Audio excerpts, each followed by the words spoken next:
Muy buenas tardes. Gracias por estar con nosotros una vez más en esta programación en español de su canal 17. Les saluda Pedro Corso, periodista de Radio Martí. Con frecuencia en este programa hemos abordado las situaciones del mundo musulmán, del islamismo, lo que es la yihad, los conflictos que se han generado a través de la historia en el Medio Oriente y las complicaciones que traen para el resto del mundo. Pero hoy vamos a hablar de un país especial, un país que tiene características que lo diferencian del resto de los países del mundo musulmán, para utilizar un término que sea lo suficientemente amplio. Me refiero a Turquía, un pedazo en Europa, la mayor parte del país, en Asia, un país que fue un imperio muy poderoso. Para abordar este tema complejo, de mucha variabilidad, hemos invitado a un amigo de esta casa y amigo personal, a Daniel Álvarez, especialista en temas del Medio Oriente, pero también promotor de un centro de estudios del mundo musulmán, algo que debemos tratar de conocer todo lo más posible. Todos los conocimientos son provechosos, pero hay algunos que por situaciones internacionales demandan estar más cerca de los mismos. Así que las gracias, Daniel, por estar acá. Pedro, es un honor estar contigo aquí. Tú sabes lo mucho que te aprecio como amigo y te respeto como periodista. Igualmente, ese afecto y ese respeto es mutuo. Daniel, háblanos de Turquía, ese país que es un país musulmán, que no es árabe, un país que está, como decía, entre dos mundos, un país que, siendo musulmán, no era por excelencia un país islamista, no tenía esa vocación, digamos, teocrática que vemos en muchos países que están asociados, vinculados a la religión musulmana. Habla tú, que eres el que conoces a profundidad el tema. Bueno, mira, Pedro, Turquía, como tú dices, es un país muy interesante. No son árabes, son turcos, y los turcos es una etnia diferente a la árabe, igual que los iraníes, que son, los persas son diferentes también. El mundo musulmán no es monolítico, tiene mucha diferencia aún en esa región de lo que llamamos el Mediano Oriente. Que todos son vecinos, pero no están ligados. No están ligados. Pero lo interesante de los turcos, primero, lo más famoso de los turcos es el Imperio Otomano. Estamos hablando de figuras importantes en la historia porque son los que conquistan a Constantinopla, el último reino cristiano en el este, en el 1453, 54. No, 54 para ser. Era una tribu turca, los otomanos eran una tribu y conquistan y entonces establecen en lo que se llama el califato otomano, que perdura hasta 1918, porque Turquía pierde su estatus de imperio otomano cuando se alinea en la Primera Guerra Mundial con Alemania, y después de la derrota de Alemania y Turquía pierde y ahí se acabó. Esa fue la cuota que tuvo que pagar por la derrota. De las cenizas de esa derrota había un general, por cierto, que la gente que ha visto la película Galípoli con Mel Gibson. Una película preciosa y muy fuerte. Muy fuerte, muy trágica por el sacrificio de tantos jóvenes, ¿no?, que perdieron la vida bajo las ametralladoras esas famosas que tenían los alemanes, ¿no? Mustafa Kemal. Mustafa Kemal es su nombre, era un general en Galípoli y le ganó en la batalla de Galípoli a los aliados. Y de ahí surge la posición de este general turco, y en el 1922 él se convierte en Atatürk, el padre de la patria, el padre de Turquía, y crea para primera vez el primer estado secular en todo el Mediano Oriente. Así que las raíces, es decir, el énfasis en el secularismo es lo más prominente del señor Atatürk. Claro, del 22 al 50 estuvieron nominados por un solo partido. Los militares tenían una preponderancia muy grande porque Atatürk de cierta manera establece un patrón de que los militares son los guardianes, no de la democracia, del secularismo en Turquía. Y de la nación también. Y de la nación, los protectores, sí, se vieron de la patrona. Muchos creen, dicho sea de paso, que Fatah al-Sisi, el presidente actual de Egipto, está siguiendo el modelo de Atatürk en Egipto cuando él depone en el golpe de Estado a Morsi, que es el presidente de la Hermandad Musulmana que ganó las elecciones en Egipto. Una práctica que es normal en Occidente. La religión separada del Estado en esos países no es normal, no es habitual. No es habitual. El Estado y la religión están confundidos. Exactamente, porque el Islam, francamente, hablando llanamente, abiertamente, como lo hacemos con tus entrevistas, bueno, en todos los lugares yo hablo Con claridad y digo lo que sé y con convicción. El Islam no es muy compatible con la separación de iglesia y Estado. No, pues yo creo que para nada, no es nada compatible. No es nada compatible. Pero Atatürk obviamente impone esa separación de mezquita y Estado y impone un Estado secular, y los militares desde Atatürk para acá siempre se han visto como los guardianes, los protectores de la nación, pero en particular, Pedro, los protectores del secular, una nación secular. En el 60 hubo un golpe de Estado. En el 61 le devuelven otra vez el gobierno a las autoridades civiles. Vuelve otra vez la democracia, pero siempre con gran influencia de los militares. Exactamente. Los militares son los que vigilan, ¿no?, el status quo, y si un presidente se sale un poquito, como decimos los cubanos, del plato, ellos vienen y... ¿Y qué fue lo que pasó? Que llegó Tayyip Erdogan, que es un hombre con inclinación al islamismo, es un hombre que ha confesado públicamente, sino cuáles son sus aspiraciones, cuáles son sus mayores deseos. Bueno, para mí él es un enigma, déjame decirte. Yo he hablado en FIU, en la Universidad Internacional de Florida, donde estamos tratando de desarrollar un centro de estudios mundiales musulmanes. Yo lo he dirigido por 3 años, creo que este va a ser mi último año ya. Tenemos muchos, no un poco, muchos estudiantes turcos. Y hace poco tuvimos un panel, yo lo moderé, de 4 especialistas de Mediano Oriente, y 3 eran estudiantes doctorados de Turquía. Qué bien. Perdón, teníamos 5, 2 por Skype, fuera de aquí de Miami, y 1 estaban en persona, pero todos eran estudiantes de doctorado de FIU, todos eran turcos. Y es interesante ver, Pedro, la diferencia de opiniones entre ellos mismos. Algunos decían, que demuestra para mí, Pedro, lo que yo llamo el enigma de Erdogan. Muchos creen de que él sí es democrático, otros decían que no. Habían algunos personas allí que simpatizaban de cierta manera con las ideas de Fethullah Gülen, esta figura controversial. Perdón. Esta figura controversial turca, que Erdogan en este momento está pidiendo la extradición para Turquía y está creando mucha fricción. Hay grandes fricciones entre Estados Unidos y Turquía. Y Erdogan era un deportista muy popular en Turquía, jugaba soccer, ¿no? Si no me equivoco, era una estrella popular, y después se hace alcalde de Estambul, si no me equivoco, y después llega a lo que llamamos a ser elegido primer ministro, y ha puesto a Turquía, vamos a decirlo, como la 16ª potencia económica en el mundo y segundo militarmente en poderío, segundo a los Estados Unidos en la OTAN, porque ellos han sido miembros de la OTAN desde los 50. Uno de los fundadores prácticamente de la OTAN. Exactamente. Entonces estamos hablando, la trayectoria de Turquía de los 60 para acá ha sido un estrechamiento, ¿no?, con el occidente, pero bajo Erdogan desde los 98 para acá, donde su nombre empieza a relucir. Y que los militares perdieron mucha influencia a partir que él asumió la conducción del país. Pero aquí viene la cosa interesante, es ¿cómo se llama? La dicotomía en Turquía, o quieren ser del Mediano Oriente o quieren ser europeos, y esa tensión se ha visto desde el siglo XIX. Es más, la frase que se usaba en Europa para describir a Turquía en el siglo XIX era el viejo enfermo de Europa, the old man of Europe. Esa es la forma que los europeos miraban a Turquía. Muy interesante, porque esa bifurcación, esa tensión, o somos de aquí o somos de allá, y ellos se identificaban mucho y siguen identificando mucho con la Unión Europea, y desde los 50 para acá han tratado. Claro, extremo que quieren ingresar a la Unión Europea.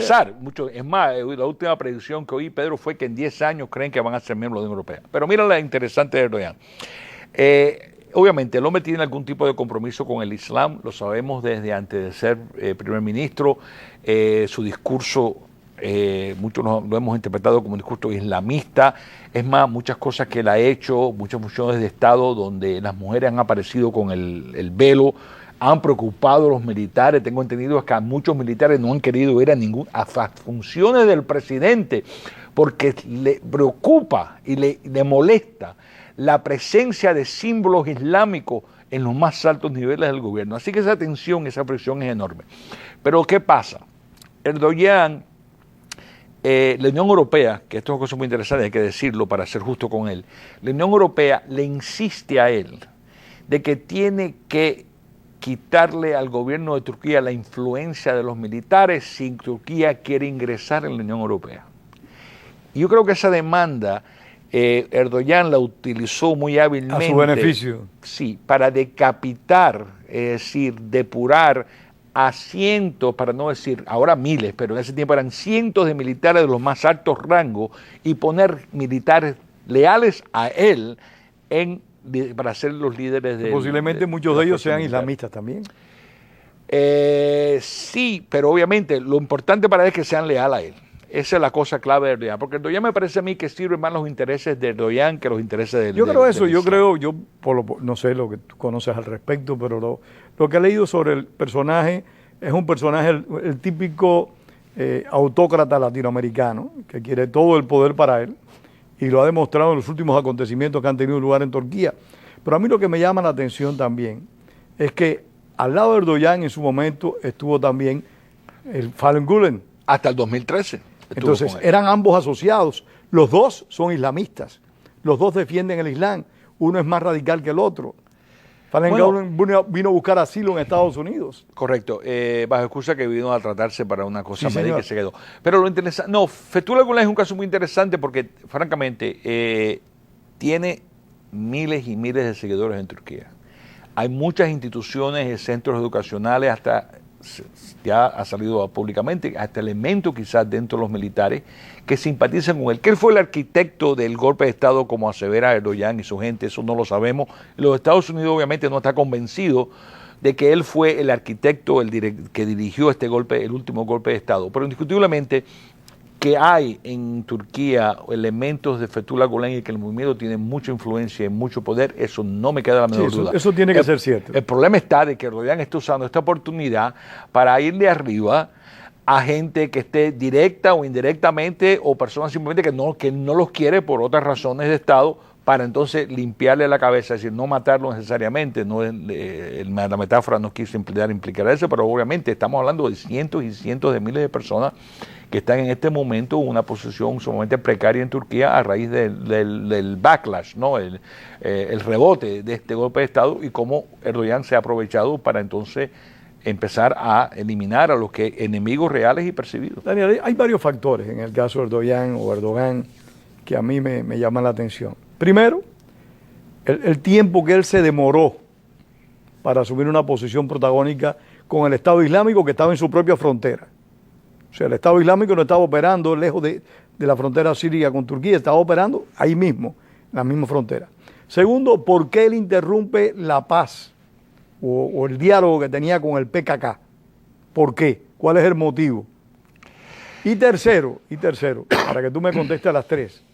Y tercero, si en tu opinión tuvo algo que ver o no con este intento de golpe de Estado, porque muchos lo acusan de que él sabía que esto se estaba preparando y que se hizo el tonto para que se diera la oportunidad para desarrollar esta represión masiva al extremo que va a liberar 38,000 personas, presos comunes, para tener arrestados a las personas que supuestamente estuvieron involucrados en el golpe. Bueno, uno de los panelistas en ese panel que te dije que moderé para el Centro de Estudios Musulmanes de FIU, está haciendo su tesis doctoral comparando a Erdogan con los caudillistas latinoamericanos, Chávez en particular. Mira, lo dijimos los autócratas latinoamericanos. Muy interesante que él está haciendo, él habla un poco español. Yo estoy tratando de convencerlo, Pedro, que venga quizás a tu programa. Ojalá, me gustaría muchísimo. Turco está haciendo doctorado en FIU, en el Centro de Estudio Islámico, pero escribiendo sobre la comparación. Mira, me encantaría hablar con él. Entre los caudillos latinoamericanos y Erdogan. Indiscutiblemente hay unos rasgos, vamos a ponerle chavistas, ¿no?, en la movida de Erdogan, que pueden ser ciertos. Pero es una persona, para mí, Pedro, ya que me estás preguntando a mí, yo lo considero tan enigmático, porque yo he hablado, yo soy, no amigo, pero conozco personalmente al cónsul de Turquía que reside aquí en Miami, y todos ellos me aseguran de que no, que es una mala interpretación. Fíjate, todo lo que ha salido de Turquía es el occidente no entiende que somos una democracia, han malinterpretado a Erdogan, tiene malas intenciones. Una democracia es difícil de entender como tal. Para nosotros nos cuesta mucho trabajo por las movidas, las represalias que ha hecho y cómo le está tratando hasta de cambiar ciertos aspectos de la Constitución para llegar a ser un presidente con mucho poder. Y sabemos lo que Chávez hizo en Venezuela, cambiar la Constitución para que no es un modelo nuevo, lo han hecho todos los déspotas a través de la historia. Pero bueno, yo diría que no voy a emitir un juicio definitivo sobre Erdogan, vamos a ver qué pasa después de esto, porque en fin de cuentas hay partidos opositores. Los partidos opositores después del golpe de Estado hicieron una manifestación, estamos hablando de millones de personas que asistieron, y fue organizada no por Erdogan, sino por los partidos de oposición. Pero el país está dividido. Muy dividido. Ahora la segunda pregunta, Turquía. ¿Por qué ahora está atacando a ISIS? Y antes no lo hizo. Creo que ahí le salió el tiro por la culata. Mira, el enemigo de, ¿cómo se dice el dicho? El enemigo de mi enemigo es mi enemigo. Correcto. Él era rival de es Assad. rival de Assad, pero hay un grupo de kurdos en Siria que está batallando con Assad, pero Turquía dice que están aliados a otro grupo kurdo que opera en el sureste de Turquía, que quiere la independencia. Que quieren independencia, y hemos tenido en FIU a esas personas hablando, y créeme, la tensión entre los turcos nacionalistas que quieren una Turquía íntegra, territorialmente íntegra, y aquellos que simpatizan, en este caso era un kurdo, que vino a hablar. Con la independencia. Te lo voy a poner así. Había representantes del cónsul en la audiencia cuando ese kurdo habló, y se pararon y se fueron. Y yo estaba en el medio porque yo era el moderador. Te puedes imaginar, Pedro, y los televidentes, la tensión que había en ese cuarto, yo mirando el espectáculo aquel, ¿no es así? En otras palabras, y ese profesor kurdo emitió de que si Turquía no le da algún tipo de autonomía o independencia, va a haber más problemas.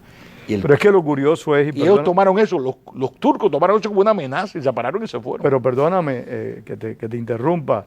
Hubo una paz temporal entre Erdogan y el PKK, Correcto. o sea, los kurdos independentistas. Y fue Erdogan, con el pretexto de atacar a ISIS, quien rompió esa tregua, porque empezó a bombardear también a los turcos del sur. ¿Por qué ocurre? Han habido también actos terroristas en Turquía Sin duda. de parte de los kurdos. Pero en ese momento ellos estaban fuera de Muy juego. de acuerdo contigo. Pero te digo una cosa, como yo ya he visto en persona, he vivido en mi propia carne, ver a kurdos y turcos en el mismo lugar, teniendo yo que ser el moderador. No se toleran. Y he visto aquello. En una ocasión, los varios estudiantes turcos aparecieron con camisetas, no camisetas, pulóveres con la cabeza, con el rostro de Ataturk en la camiseta. En otras palabras, mandando tremendo mensaje. Sí, señor. La última cosa que se habló como de Turquía, queremos una Turquía íntegra. Porque lo que estaba pasando, no atacaban, desde noviembre hasta ahora no habían atacado a ISIS. Entonces lo que se sabe ya, que no es que ellos estaban al lado de ISIS, esa no era la cosa, pero es como ISIS estaba atacando a los kurdos, ellos querían debilitar a los kurdos y usando a ISIS para hacerlo. Pero ¿qué pasa? Le salió el tiro por la culata porque ISIS empezó a atacar dentro de Turquía con este último ataque que mató han hecho ataques horrendos de niños. Entonces ya Erdogan se ha dado cuenta de que esa estrategia le ha salido el tiro por la culata, porque ahora tiene dos tipos de enemigos. Tiene a los kurdos resentidos con él por varias razones, incluyendo la cooperación implícita con ISIS, y tiene a ISIS también con inquina. Ahora, ¿qué ha pasado de ahora, qué está pasando en este momento para que los televidentes entiendan? Los turcos se reúnen con Rusia, se reúnen con los iraníes. El ministro del Exterior visita a Ankara y habla con Erdogan y su gente. Lo que se espera aquí es que ha habido algún tipo de entendimiento que hay que acabar con ISIS y quizás la salida de Assad del gobierno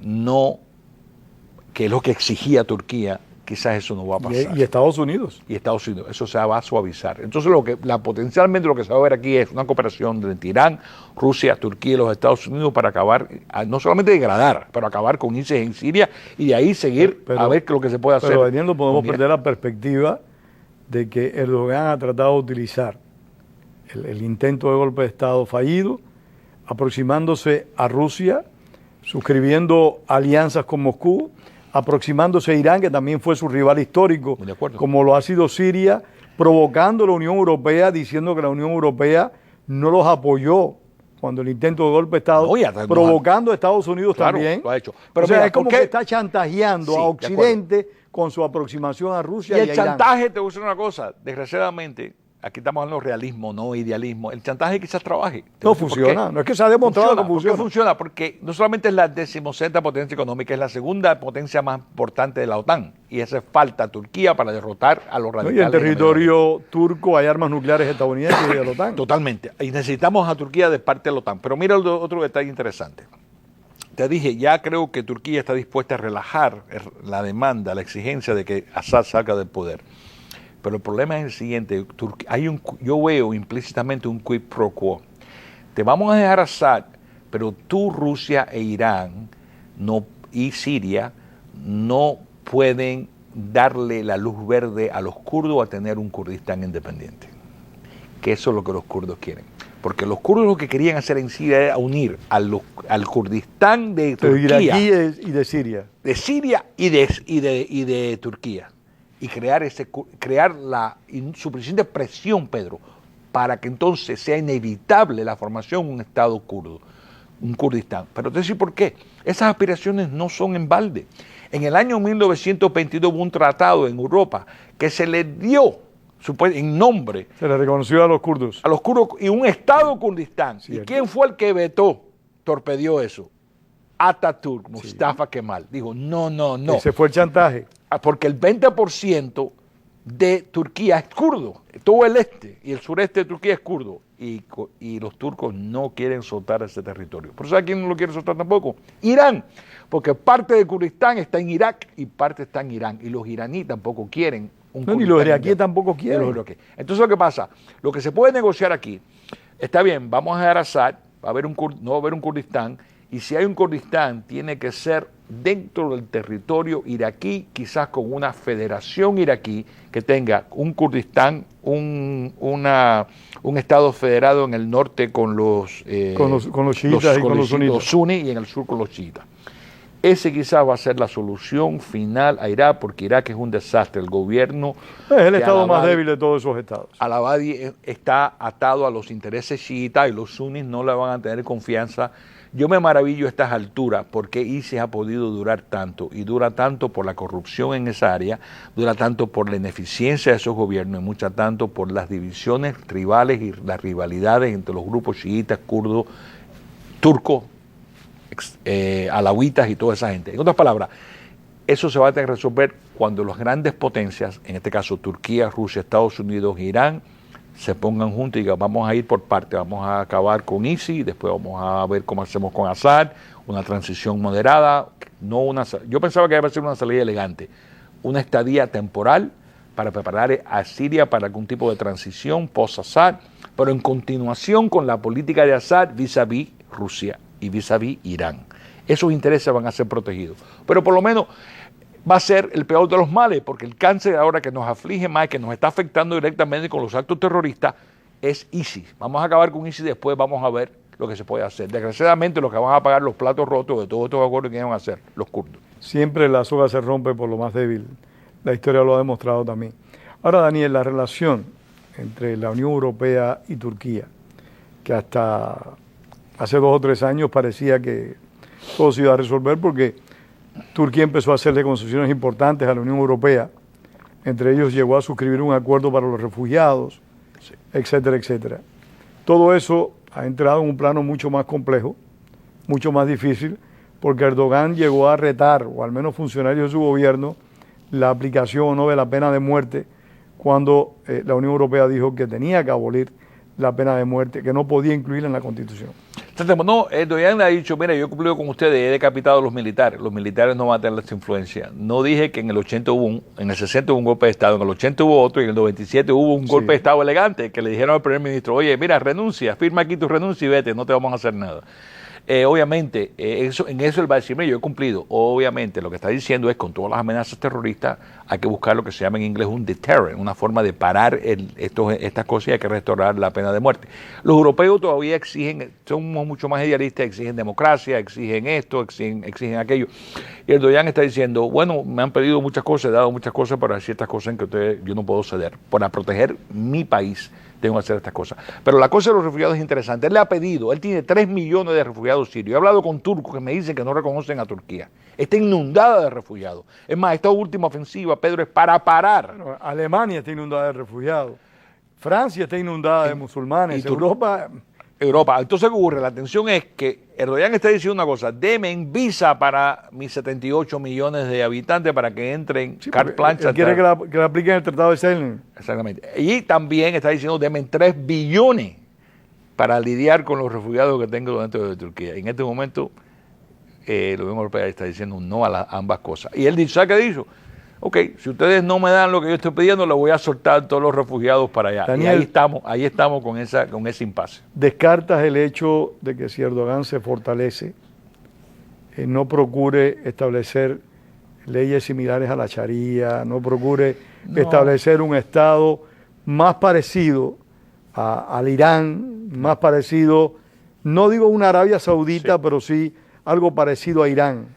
Un régimen donde la religión tenga un papel más importante que las leyes seculares? Mira, te dije que para mí él es un enigma, porque he hablado con diferentes estudiantes turcos. Acuérdate bien, yo tengo acceso directamente, no solamente al cónsul de Turquía, acceso a ellos. Ellos creen, ellos me dicen a mí que las tradiciones secularistas y democráticas de Turquía se va a romper. son muchas décadas ya. Y eso no se va a olvidar en Turquía. Así que cambiar el carácter de Turquía va a ser muy difícil. Y Erdogan no es eterno. Ahora, que en este momento yo estoy mirando con mucho cuidado qué movida él está haciendo y en qué dirección él se va a desplazar. Acuérdate bien, él no puede entrar. Hay un precio que él quiere, hay una perla de gran precio que él quiere, él entrar a la Unión Europea. No puede entrar a la Unión Europea si se convierte en un dictador y no puede ser la Unión Europea si vuelve a Turquía esencialmente un Estado teocrático. Me parece que la Unión Europea no hay forma de darle entrada y ellos quieren ser parte de la Unión Europea. No solamente porque la Unión Europea le puede dar a ellos, es que ellos creen, ellos lo dicen. Nosotros somos la 16ª potencia del mundo. Nosotros tenemos tanto que ofrecerle a Europa como Europa nos tiene que ofrecer a nosotros. Pero yo creo que es parte también esa bifurcación en la mentalidad del turco, que ser parte de la Unión Europea es algo de prestigio para ellos. Fíjate, es una cosa muy interesante psicológicamente, porque no somos la gente tan atrasada, no somos un grupo de bárbaros que vivimos en el desierto. En comparación a otros estados que se incorporaron hace pocos años en la Unión Europea, Turquía es una joya. Es una joya económica, te dije, bajo Erdogan, aunque ahora no sabemos por todo la devastación de los ataques terroristas. Aunque también es un país amenazas. con serios conflictos. Turquía ha tenido históricamente grandes diferencias con Grecia, que es un país... Sí, con Grecia y con Chipre, eso ha sido... Entonces, son puntos a tener en cuenta la presencia de Turquía en la Unión Europea. Sí, pero yo te digo, yo mantengo mi postura no voy a pasar juicio todavía. Mira, yo he estado en debate donde la gente me ha dicho que Erdogan es un aliado de ISIS, que No, yo no creo eso. No, esa es la cosa, pero que hubo, como te admití en este programa, que usa esa alianza táctica de conveniencia, porque el enemigo de mi enemigo es mi amigo. Eso me parece a mí, le salió el tiro por la culata. Él nunca fue amigo de ISIS. Pero ¿qué pasa? Como ISIS estaba atacando a los kurdos, dijo, déjame dividir a los kurdos, que son mis enemigos, a ver qué pasa. Pero ahora ISIS se viró contra ellos también. Y ellos quieren ahora, obviamente, y este ataque, pues esto puede no solamente degradar, esto puede, si hay esa cooperación entre Siria, Rusia, los Estados Unidos e Irán, esto puede acabar con ISIS en Siria en cuestión de semanas. Y le da también un aire a Turquía sin precedentes. Exactamente, pero los Estados Unidos, Biden está allá, vamos a ver qué pasa con Fethullah Gülen, vamos a ver qué pasa, nosotros necesitamos a Turquía en la OTAN, y en ese sentido el chantaje trabaja. Se acabó el tiempo, Daniel, gracias por esta charla tan interesante. Tenemos que seguir conversando de Turquía. Por supuesto. Gracias a ustedes por haber compartido con nosotros parte de su tiempo. Y recuerden, como decía el apóstol José Martí, la palabra es para decir la verdad, no para encubrirla. Tengan todos muy buenas tardes. Vamos a ir.